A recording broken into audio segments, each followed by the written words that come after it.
Hello friends, welcome back to my channel. मेरा नाम है गुंजन और आज हम लोग जानेंगे प्रीएम्बल के बारे में। The constitution of India, India का जो प्रीएम्बल है उसके बारे में हम जानेंगे। तो प्रीएम्बल क्या होता है कि उसको हिंदी में बोलते हैं उद्देशिका। तो उद्देशिका में विषय के संबंधित संक्षिप्त जानकारी दी जाती है। मतलब जो कुछ भी अंदर जो कुछ भी मतलब जैसे कि सपोज अंदर जैसे कि आप बुक ले लीजिए, तो बुक के अंदर क्या क्या है वो आपने देखा होगा, प्रस्तावना में लिखा होता है कि आखिर इस बुक में है क्या। तो वही होता है, a preamble is an introduction to a document that describes the document purpose. The word comes from pre meaning before and amble means walk. मतलब ये जो प्रीएम्बल है ना, प्री का मतलब होता है बिफोर, पहले, और एम्बल का मतलब होता है वॉक। तो बिफोर वॉक मतलब चलने से पहले आपको क्या क्या जान लेना है, तो ये आपको प्रीएम्बल में ही समझ में आएगा। अ preamble can contain facts about the document, जैसे कि मैंने आपको बताया कि उस डॉक्यूमेंट के बारे में फैक्ट्स भी बताता है। प्रीएम्बल में वही होता है। ठीक है, तो आपको प्रीएम्बल समझ में आ गया। तो अब हम प्रीएम्बल को अब रीड करके देखते हैं।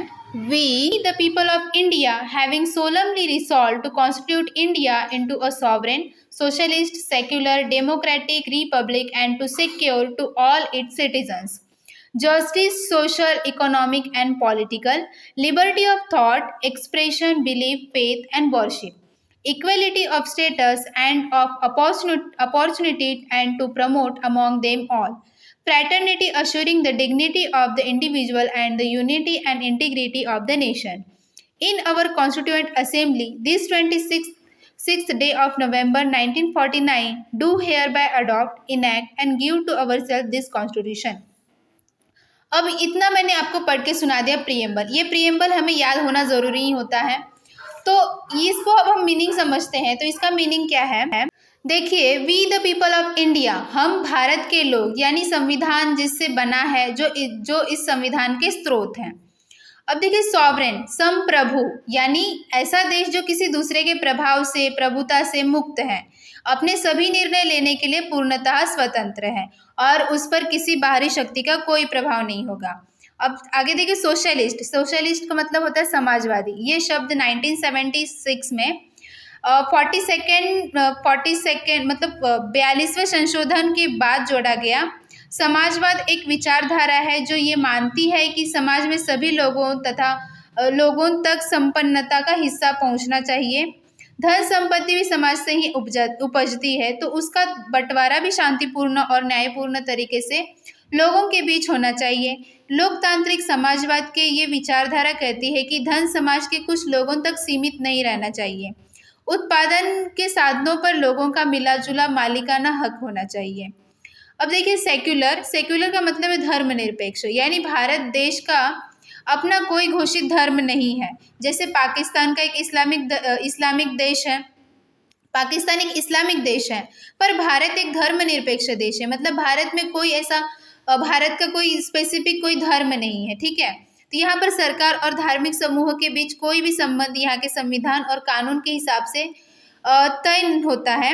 देश के हर नागरिक को अपना धर्म मानने, उसे अपनाने और उसका प्रचार करने का हक है। किसी के साथ उसके धर्म के आधार पर भेदभाव करना गैर कानून है, गैर कानूनी है। ये शब्द भी 42वें संशोधन में जोड़ा गया था। डेमोक्रेटिक मतलब होता है लोकतांत्रिक। भारत देश की जनता अपने प्रतिनिधि खुद चुनती है। वोट के माध्यम से सभी के वोटों का महत्व बराबर है। जनता द्वारा जनता का प्रतिनिधि चुना जाता है जनता के लिए। अब देखिए, रिपब्लिक गणराज्य, यानी जनता द्वारा प्रत्यक्ष अप्रत्यक्ष रूप से चुना गया व्यक्ति ही उसका प्रमुख होगा। ये पद वंशानुगत नहीं होगा। मतलब कि यहाँ पर ऐसे नहीं होगा कि राजा का बेटा ही राजा बनेगा, ऐसा कुछ नहीं है। अब देखिए, आगे है जस्टिस, मतलब न्याय। भारत का संविधान सभी नागरिकों को सामाजिक, आर्थिक और राजनीतिक स्तर पर न्याय देने का वादा करता है। अब लिबर्टी स्वतंत्रता, अपने विचारों को व्यक्त करने की, अपना धर्म चुनने की, अपने लिए नौकरी चुनने की, अपने प्रतिनिधि चुनने की, अपने और समाज के बेहतरीन के लिए विकल्प चुनने की स्वतंत्रता है। इक्वेलिटी बराबरी, यानी समता, धार्मिक, राजनीतिक, आर्थिक और सामाजिक स्तर पर लोगों के बीच राज्य की तरफ से कोई भेदभाव नहीं होगा। संविधान की नज़र में सब बराबर है। फ्रैटर्निटी भाईचारा, बंधुत्व, सभी नागरिकों के बीच आपसी भाईचारे की भावना को बढ़ावा देना। भारत का संविधान दुनिया का सबसे बड़ा लिखित संविधान है। इसमें कई देशों के संविधानों से प्रेरणा लेकर चीज़ें शामिल की गई हैं। यही नहीं, इसे एक जीवित संविधान भी कहा जाता है, क्योंकि समय के साथ इसमें बदलाव होते आए हैं। इन्हीं बदलावों की बिना पर भारत का संविधान अपने आप को प्रासंगिक बनाए हुए रखा हुआ है। तो आपको एक और बात पता होनी चाहिए कि सोशलिस्ट, सेक्युलर एंड इंटीग्रिटी, ये 3 वर्ड्स हमारे प्रीएम्बल में नहीं थे। तो ये 42nd अमेंडमेंट 1976 एक्ट जो था, उसमें इस अमेंडमेंट में ये 3 वर्ड ऐड किए गए। कौन से ये 3 वर्ड हैं? सोशलिस्ट, सेक्युलर और इंटीग्रिटी। तो ये 3 वर्ड पहले नहीं थे और 42nd अमेंडमेंट 1976 में क्या हो गया, इसमें ऐड किए गए। तो आई होप आप लोगों को समझ में आ गया होगा। मैं 42nd अमेंडमेंट आपको अच्छे से समझा दूंगी। Thank you.